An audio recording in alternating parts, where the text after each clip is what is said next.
સમાચાર વડોદરાથી કે જ્યાં વિદેશ જવા ઈચ્છુક યુવાનો માટે લાલ બત્તી સમાન એક કિસ્સો સામે આવી રહ્યો છે। વિદેશમાં નોકરી મેળવવાના ચક્કરમાં ફસાયો હતો એક યુવક। વર્ષ 2024માં દુબઈ ગયેલા યુવકનો હવે કોઈ જ સંપર્ક નથી થઈ રહ્યો। દુબઈથી હોંગકોંગ ગયા બાદ યુવકનો પરિવાર સાથે સંપર્ક તૂટ્યો હતો। છેલ્લા 6 મહિનાથી યુવક સાથે વાત ન થઈ હોવાનો પરિવારજનોએ દાવો કર્યો છે।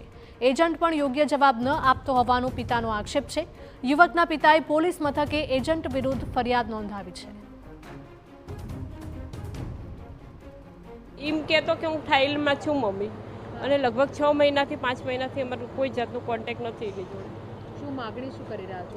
બસ એક મા તારીખ હવે એક જ માગણી કરું છું કે મારો બેટાને જલ્દીથી જલ્દી તમે લઈ આવો, બસ પ્લીઝ। એટલે બીજા લોકો જે એજન્ટ છે એમના વિરુદ્ધ તમે ફરિયાદ નોંધાવી છે? અમે કીધેલું છે, એજન્ટને કહેલું છે। અમે કહ્યું તો એ લોકો કહે છે કે અમે અમારી જવાબદારી પૂરી કરી। 6 મહિના પહેલા યુવક સાથે વાત થઈ ત્યારે યુવકે થાઈલેન્ડ હોવાનું જણાવ્યું હતું। તેઓ દાવો યુવકના માતા પિતા કરી રહ્યા છે। પિતાનો આક્ષેપ પણ છે કે એજન્ટને પૂછતા યોગ્ય જવાબ નથી આપી રહ્યો। હવે યુવક સાથે સંપર્ક તૂટી જતા માતા પિતા ચિંતામાં મુકાયા છે અને દીકરાને પરત લાવવા માટે તેઓ માંગ કરી રહ્યા છે।